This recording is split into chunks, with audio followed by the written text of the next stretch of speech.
இயேசுவின் ரத்தம் ஜெயமா? என்னடா இது? மயிலாப்பூர் ஹீலிங் டெலிவரன்ஸ் பிரேயரா? அம்மா ஹீலிங்லாம் பண்ண ஆரம்பிச்சிட்டாரா ஜேசஸ் பேர் வச்சு ஒண்ணுங்க? வருமானம் கொஞ்சம் நெஞ்ச வருமானமா வருது. புதுசா இறக்க வேண்டியதான். முக்கிய வெளி கை வெளி எந்த வேலையும் ஹாஸ்பிட்டலாம் போக உங்களால நடக்கவே முடியலனா கூட ஹாஸ்பிட்டல்லாம் போகாதீங்க. மயிலாப்பூர்ல இருக்கிற அந்த சர்ச்சுக்கு வாங்க, ஃபீல் பண்ணியா உங்களை குணப்படுத்திடுவாரு. சரிங்களா? அப்புறம் எதுக்கு டாக்டர் ஹாஸ்பிட்டலு ட்ரீட்மெண்ட்டு வேறு மருந்து ஊசி டேப்லெட்லாம் எதுக்கு உங்களுக்கு? ஏசப்பா கிட்ட வந்து இந்த பாஸ்டர் கிட்ட ஏசப்பா பேர்ல ஜீசஸ் ப்ரேயர் பண்ணீங்கன்னா எல்லா வேலையும் சரியாயிடும். ஆனா அந்த பாஸ்டருக்கே ஒரு உடம்பு வலியோ உடம்பு சரியில்லைன்னா ஹாஸ்பிட்டல் போயிடுவாரு. அதுதான் அவங்க பக்கம் தெரியும்.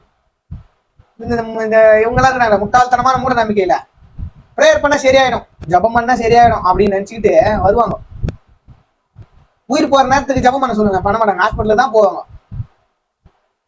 கடவுள் பேரை வச்சு இன்னும் என்னன்னா கண்டாயத்தனம் பண்ண போறானுன்னு தெரியல. தற்கொலை கூட்டம் இதையும் நம்பி நிற்குதுங்க நிறைய பேர்.